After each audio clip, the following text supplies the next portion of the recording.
Hey, everybody, and welcome to Learning from Smart People. I am your host, Rob Oliver, and I wish you a very good day wherever it is on this globe that we live on that you are joining me from.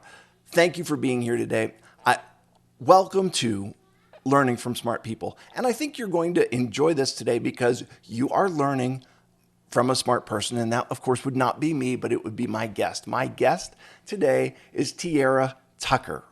She lives in Dallas, Texas, which I'm not going to hold that against her, hoping that she's not a Cowboys fan, but we'll leave that one go. She is known as an empowerment connector who wears many tiaras.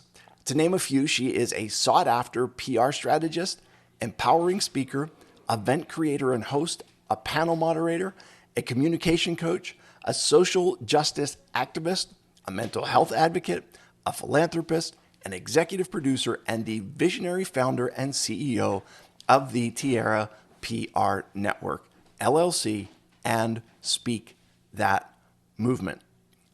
In March of 2021, she was featured in Black Enterprise as one of the 10 amazing Black women making moves right now. Tiara, welcome to the show. Thank you. Thank you so much, Rob, for having me. I love what you're doing, so I appreciate chatting with you today and your audience. Well, no problem with that at all. I appreciate what you're doing, which is why I've got to have you as a guest on my show. It's very cool. And so, tell me a little bit about it. Like, you have got a lot of stuff going on. The like, you're wearing a tiara. You are the princess of the kingdom of Tiara, and like, tell me a little bit about how you got all of this, like how this all started. And how, I'm assuming that it wasn't like you woke up one day and became a PR strategist and a speaker and everything all at once. What's the backstory? How did this all start? Yes, great question. And when I hear people read my short bio, I laugh because I'm like, that's a lot of stuff, right? And so so I shorten it because I just like to say, at the end of the day, I'm an empowerment connector. I love to empower people, whether that's empowering people through my organizations, through me speaking, through me posting on social media, whatever it might be. I think that's a nice summary for all of those names and titles and projects and efforts. But I would say, in all seriousness, I feel like I'm just doing the things that I love, right? So I know that since I was a little girl, I've had a passion for communicating, a passion for communications. I've always been one that wasn't afraid to like get in front of people and speak or represent others, represent the school with different endeavors. And so as I got older, it just kept going. In college, I was active, various leadership roles on the college campus.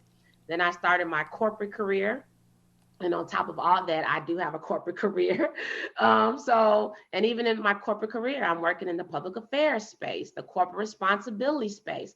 So when I think about all of the different things that I'm doing, it's really just been a natural progression of me just doing what I love. And with the Tiara PR network, I decided to just one day put a name to things that people were reaching out to me for, whether it was speaking or helping with events. And then I was obviously hosting my own events or editing books and just different efforts. So I said, what, I'm going to put a name on it, which I did. Right. And then with my nonprofit, it just really started with me years ago. I hosted a community event in Illinois. I named it Speak That. My thought was it would just be an event where I had spoken word artists empowering and inspiring and entertaining people via the spoken word as a form of art. And then that led to more events, that led to collaborations, which has now led to a brand that I turned into a nonprofit organization. So that's like a short version of how I don't even know start and end points. It's just been a flow of progression.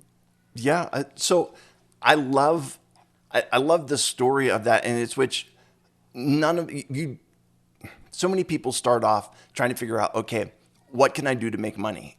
And you're looking at it very much the other way. It sounds like where it's like you're doing your thing and you realize, wait a minute, there is business here, but you didn't start with an interest in business. You started with an interest in making a difference in the world, which is it. Does that accurately reflect kind of what I'm hearing in your story? It does. I honestly would say that it's just, it was passion. It was what I loved, what I enjoyed, what other people saw as my gifts and my talents and myself as well.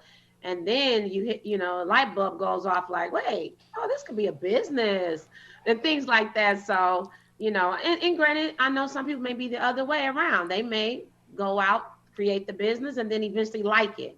Right. Well, I believe in the motto, if you're doing what you love, it doesn't really feel like work. So that's probably why people are always in awe when they're reading the bio and they see all of these just these names and titles. But at the grand scheme of things, I don't look at it as titles. I just look at it as I'm Tiara, and these are just things that I do. Right. Not that it's easy. Yep. And that is, I think, what is such a cool thing to say, like, this is what I have to contribute, and I choose to utilize the tools and abilities that I have to assist and to make a difference. All right, you used a phrase that I've never heard before, and so I'd like to talk about that. The phrase is an empowerment connector. Okay, and there's our empowerment coaches. But you said an empowerment connector. Is that a phrase that's original with you, or did you get it from somewhere? And what does it mean? Yes, great question. So I hope that nobody else has it trademarked, because honestly, when I would put my bio together, I'm like, oh my God. So then I just started like brainstorming, wanting to be creative. Like, how can I summarize all this? Like, I don't like titles. People that know me know I'm not a fan of titles, right? I think too many times people hide behind all these titles, and then there's a competition on whose title is better than the next. And it's like, just show me. You don't have to tell me, right? We show people our titles based on our actions, in my opinion. So with me, I just started thinking like, what do I love? What's like um a foundational piece of the different things that I do? What do people refer to me as, or what do people think of me as? And I felt like a common thread was empowerment. I believe in empowering people and myself. And so I use that word, then the connector. And I'm like, well, I connect people. I connect people via empowerment, whether that's my Speak That Movement nonprofit, where I'm connecting people with the efforts that we have, when I'm connecting people with the novelties that I've created, such as the Speak That Movement Empowerment Calendar, whether I'm connecting people through the Speak That Talks live shows that I was hosting for over 50 consecutive Thursdays since May 7th of last year. I had guest speakers from all over the country and a few outside of the United States. And I was connecting people through their empowering and inspiring and motivating words. So then I think about my PR firm. My goal is to, promote, progress, and protect clients. But there's a form of empowerment with that. I can provide the tools, I can provide you the resources, I can give you the things that you need, but I'm also going to empower you. And when I speak, I love to empower with my words. So that's just kind of this name that I was like, and then it became catchy to me.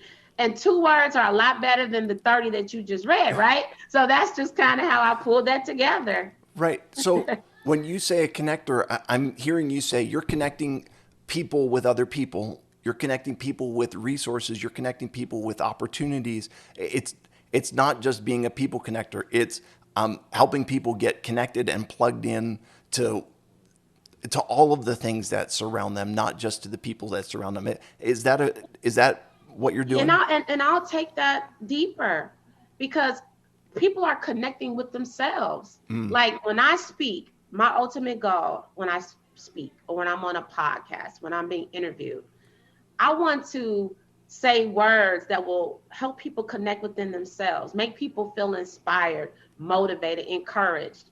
So there's a connecting piece there. I've had people shoot me notes like, wow, thank you for that.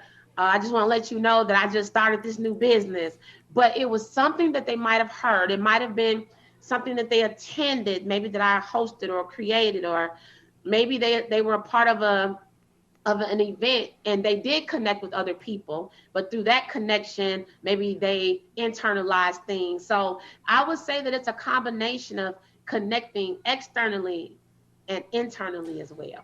Yeah, that's beautiful. I love that. Okay, so when you talk about empowerment, what do you think is the opposite of empowerment? The that a lot of I would imagine that there's a lot of people that are not feeling empowered, not feeling inspired, not feeling this. What is to you is the opposite of empowered? That's a really good question. I would say the opposite of, if I could think of a few words, I'm just going to go off the top of my head here. The opposite of empowerment. Um, and I think of that as, you're empowered, you have the power, whatever that might be. The opposite of empowerment could be uh, oppression. The opposite of empowerment could be fear. The opposite of empowerment could be um, lack of confidence, lack of resources. It could be inequalities, Okay. right? Like I could tell you all day long, hey, you're empowered to do this, or empower yourself. But if you don't have perhaps certain ingredients, whether that's your own confidence or your own belief or whatever resources you might need. So I think that those are just some of the things that I think are kind of the opposite, or maybe can prevent empowerment. Right. And it's the people that the fact that you need empowerment implies that there is a lack of strength there, right? There's a lack of power, and so whether that power is something that is that you are just not availing yourself of, or whether that power is something that someone else is you know preventing you from achieving or preventing you from utilizing. It's all, and so I think your definition is spot on, and there are so many people because so many people that need empowerment. There are just any number of populations, whether it's from my side, the disability population, or whatever other group that's out there. There are groups that are marginalized, groups that are oppressed, groups that are stigmatized, groups that experience discrimination, and I think it's really important, though, from my perspective, and I'd love to get your reaction to this, that to realize that no one else is going to give you power. No one else is going to empower you. You can hear someone give an empowering message, but it's not until you take it for yourself that it's going to make a difference. And I think about that, especially for somebody like me, having a disability. I'm in a wheelchair, and people think that I am stupid because I'm in a wheelchair. People think that I'm deaf because I'm in a wheelchair. There's so many, and I had to come to realize that their opinion of me only affected me in the way that I allowed it to affect me. It only affected my value in the way that I accepted what they were saying about me. To be their opinions are on them. Their prejudice is on them. Their stigma is on them. I have to take the power to say, listen, I do not accept the labels that you've put on me. I don't accept the marginalization that you've given. I've got to make the choice myself. Does that resonate with you? Yes, actually, what you just said was so empowering. Like, I appreciated hearing that, but you're right. And what I loved about that, Rob, is the ownership of it, right? Like, people can pay hundreds of thousands of dollars for to hear a motivational speaker. But guess what? What are you going to do with what you heard? Somebody can tell you all day long, hey, you are amazing. You can be the next CEO of a company. You can be an entrepreneur. You can write that next book. I'm going to empower you. Here are the things you need. Here's everything. But if you don't feel that way, or you don't have that mindset, or you don't have those thoughts, then I think that that's can be the biggest roadblock. Yeah. So my initial reaction to that is this: there's a difference between motivation and empowerment. And here's what I think it is. Okay. You can go listen to a motivational speaker and it's like a rah, rah, yeah, yeah, yeah, yeah, yeah. And you get a certain amount of energy from that, but that energy kind of dissipates over the next, I mean, I'll be generous, 6 months, right? Mhm. That a motivational speaker can get you going for 6 months. But when you are empowered, when you have someone who opens your own mind to the possibilities that exist in your world, then that changes your life. And that's the difference between motivation and empowerment. What do you think about that idea? I think that's articulated so well. And then the beauty of that is the snowball effect, right? Right. An empowered person can empower others and others, and then generations can feel empowered, and then communities can feel empowered. And then look at the snowball effect. It's not motivation. I mean, yeah, it includes motivation, Right. but it's like, you know what? We can do this. We can be this. We can own our next home. We can, whatever it might be. It's like it's a different feeling. Yeah.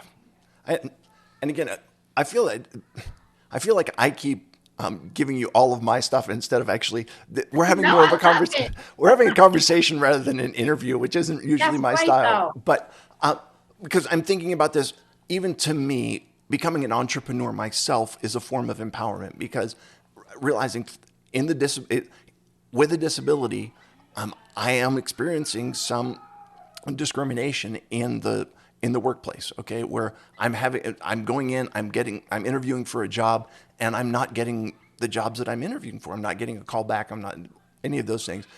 I can get a job, but it's in the disability service industry, which is all nonprofits, and so my earning potential is somewhat limited with that.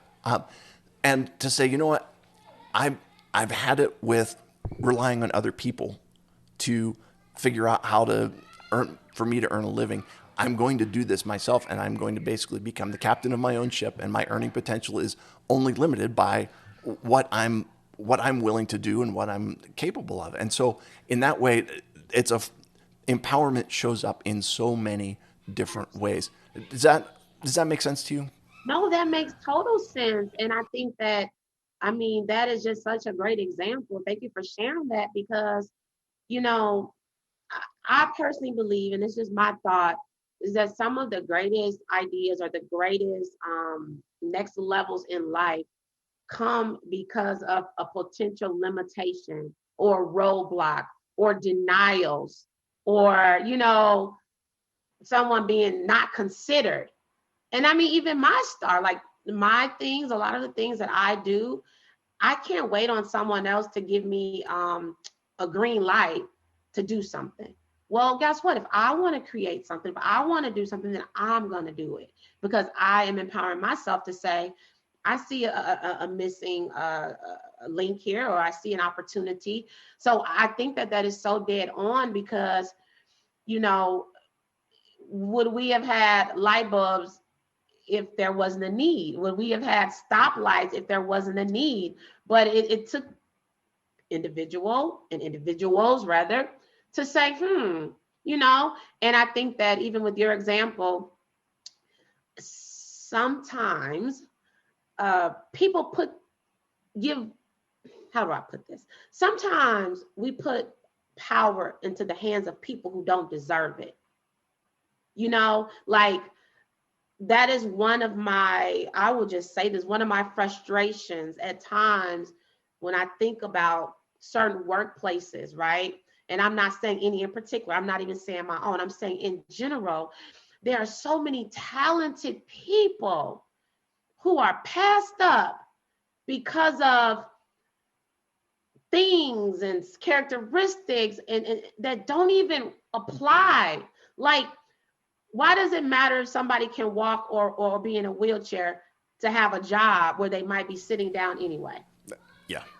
Like, seriously, Yep. why in a job description does it even have to list must be able to carry 30 pounds if the job doesn't even require you to carry anything? Right. So you're preaching to the choir, and I do some work with HR professionals to talk about moving to actual function based job descriptions. Like what does the person actually do when they're on the job, and in that way it really creates an interview in which you say, okay, here is what you do. So this is a job for a janitor. You've got it. They're going to they're going to use the broom. They're going to collect dustpans. They're going to empty garbage cans. They're going to wash windows. Okay. So these are the actual tasks that are involved. Are you going to be able to do those? And so to have that conversation with me and say, okay, you know what? This job's not a good fit for me because pushing around the broom's not going to work. I'm not going to be able to empty the garbage cans. And, I mean, maybe if we attach the broom to my wheelchair, I can do that part. But to be able to say, okay, that's what this job is about. It's not a good fit for me. And it actually works better for both the HR person and for the person being interviewed so that they're both on the same page and says, you know what? This isn't going to work. The other thing that is a really good opportunity though in there is if the HR person had made an assumption that you can't do this, Yes, that, that's it. but now that you've got it, you say, okay, here's what the actual job description is. Here's what the functions of the job are. How are you going to be able to accomplish these with or without accommodations? And we can talk about it from that way. But the other pieces that go with that, it's not just disability, it's skin color, it's gender, it's Yes, just totally. any number, it's age, any number of factors in which people, there's assumptions made about them.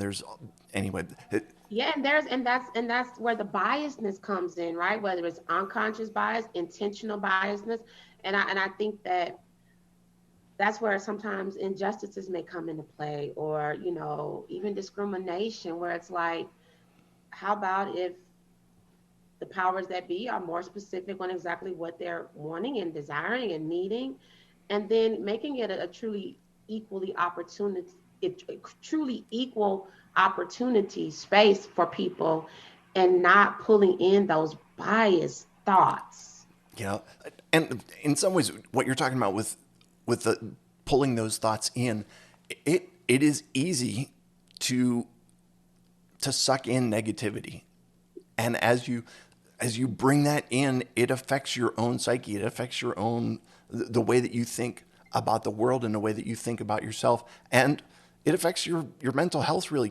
Absolutely. uh, what are your thoughts about mental health and the way that it is impacted by a lack of empowerment and the way that it can be empowered, for the way that it can be impacted for people that are taking the power to themselves?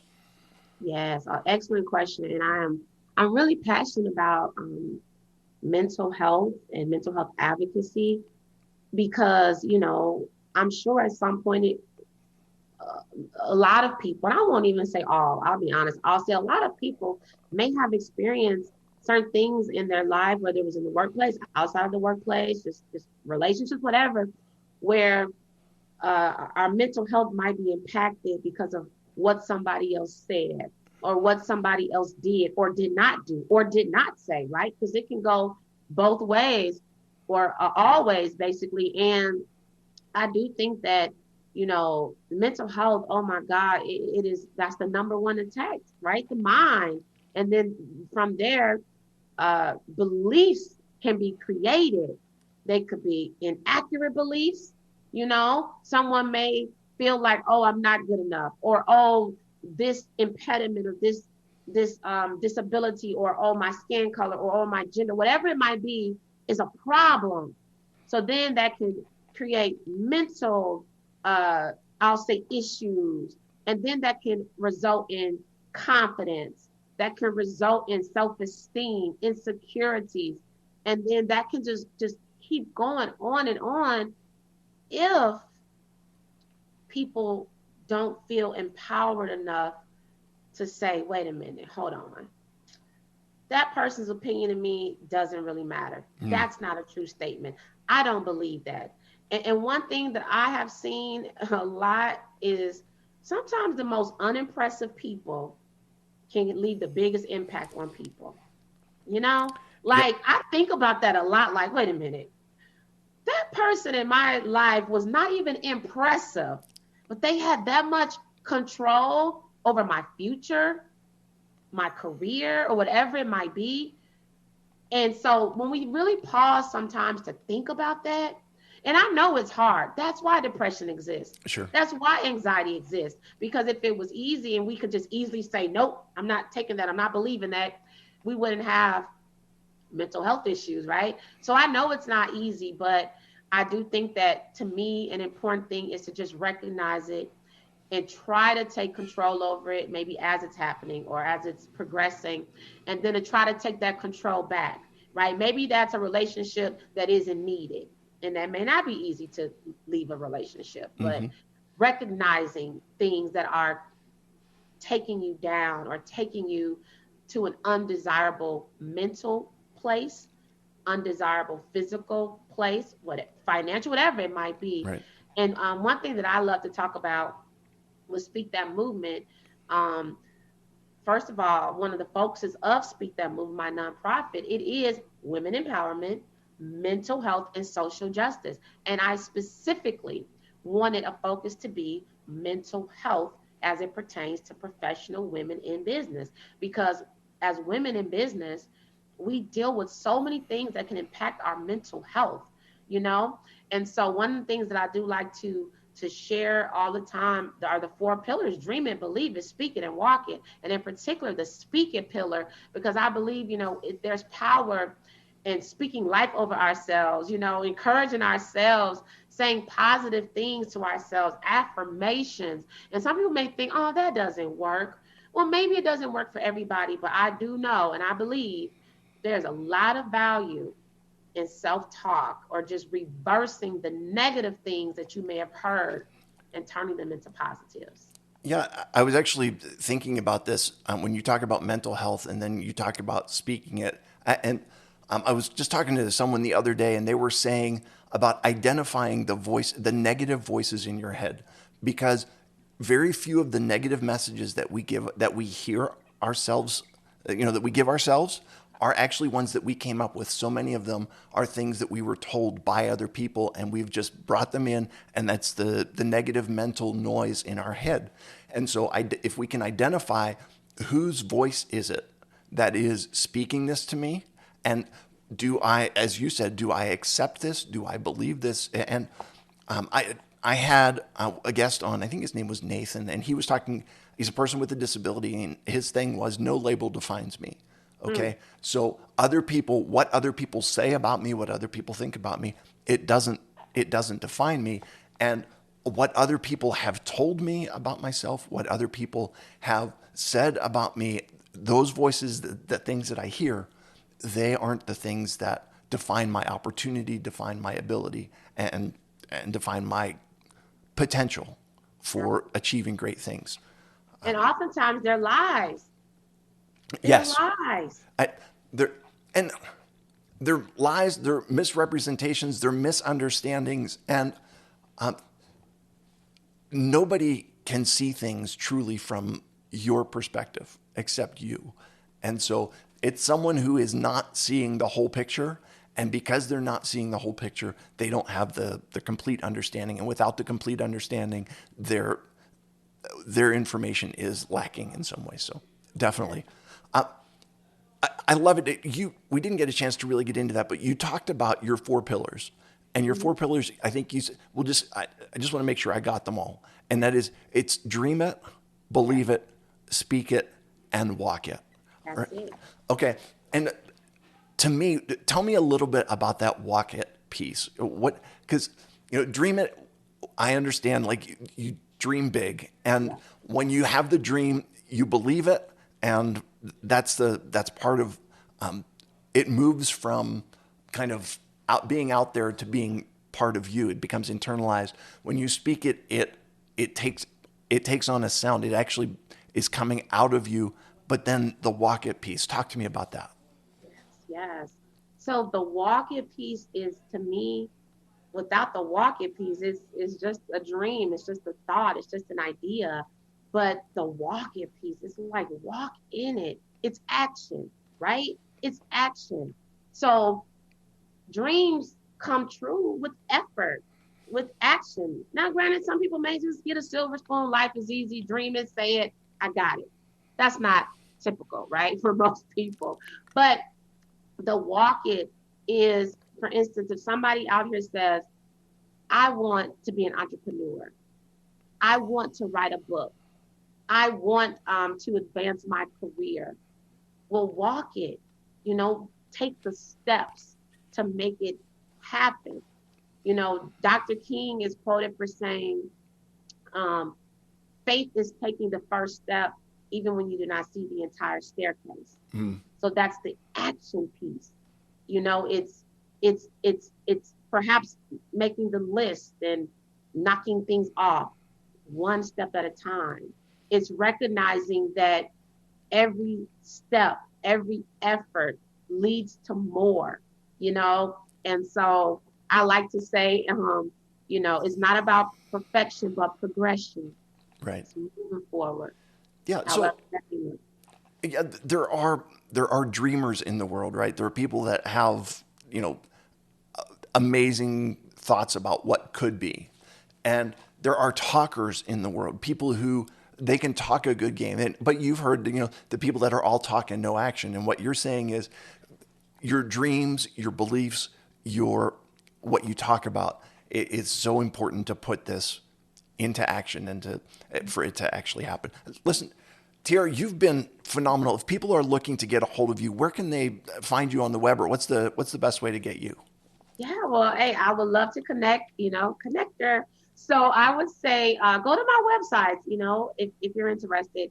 Tiara PR Network, which is www.tiara.prnetwork.com.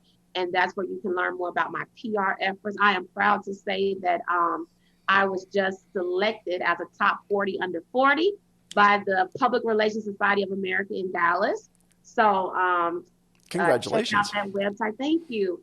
And then also Speak That Movement, which is my 501c3 charitable organization. You can visit www.speakthatmovement, S-P-E-A-K, that movement.com. And from there, you can just learn more about my efforts. There's a area to contact me. And then there's the social media handles there as well. And then I'm on LinkedIn as well, Tiara M. Tucker, and also on social media. All right.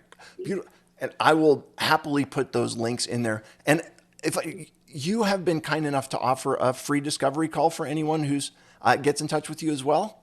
Sure. I actually, while we were speaking, a notification just popped up that someone whose name I don't know just scheduled a call, a discovery call. So yes, I would say to do that, you can go to my website. Just go to the tiaraprnetwork.com website, and there's an option that says book a call. So that's one way that you can do it. Or you can even just select the contact us option. And yeah, so I like to offer complimentary discovery calls because to me, that's the best way to get to understand someone's, I like to say, dreams and goals. And then also, sometimes people reach out where they just want a little empowerment or encouragement from me, and that's cool too. So and then also I love to offer coaching services. There are people that are like, hey, I need somebody to just roll with me, walk with me along this journey. So Sure. regardless, it starts with a conversation. So Excellent. Thank you so much. As a very generous offer. It is I think time. It's time for three questions to establish your humanity. Are you ready for these, my friend? drum roll, let's do it. All right. What is your favorite season? Spring. My birthday is in spring. I love the flowers blossoming. And I think that's like, we're approaching summer, just got, a little away from the cold. So I love spring. Beautiful. It's a fantastic time of year. I think it's the most empowering time of year for this, and that is everything that was dead is now coming back to life, and you're seeing that what looked like it was done and over is saying no, we're not done and over. Back to We're life. we're actually just getting started. I love that. Yes. When you were a kid, did you eat your did you eat the crust on your sandwiches, or were you not a crust eater? I like the crust and I like my sandwiches to be cut diagonally. Okay, so I'm assuming is that peanut butter and jelly growing up? Jelly, ham and cheese. Yes. That works. Now, just this doesn't count as an actual question, but like, do you eat a warm ham and cheese sandwich, or has it got to be cold? That is such a cool question because I like the cheese cold, but the meat a little warm. Okay. That's weird. You know what? It works as long as it makes you happy. It's okay. All right. Last question for you is a hamburger. Okay. What are the proper condiments to put on your hamburger? Can you do it? Do you just let the hamburger on its own? Does it? What goes on a properly dressed hamburger? Oh, yeah. So my hamburger actually will become a cheeseburger because I'm going to put some American cheese on it, ketchup, and I like mayo, but I don't like for restaurants to add the mayo. I like to add it myself because I don't like a lot, and sometimes they get a little messy. I do like lettuce, but not the huge piece, but nice sized piece of lettuce, nice juicy tomato. I'm okay with throwing a couple of pickles on, but I can live without it. Um, that's really it. If a restaurant has a secret sauce, I'm willing to give that a try. But that's pretty much my burger will be well done. Okay. Well, you would fit right in here in Pittsburgh because in Pittsburgh, everything is well done. It's just the way that things are cooked here. So it's so funny that you say that because a friend of mine was down in Florida and he went to a steakhouse, and the steakhouse had, the different levels of being cooked. And it was like rare, medium, well done, and Pittsburgh style. Oh, that's hilarious. Yeah. So, Tiara, thank you so much for being on the show. I hope folks connect with you, and then I hope that you are able to do your empowerment connection thing. To all my listeners, I appreciate you being here today, and I will remind you that when you stop learning, you stop living. Have a great day, everybody. Thank you.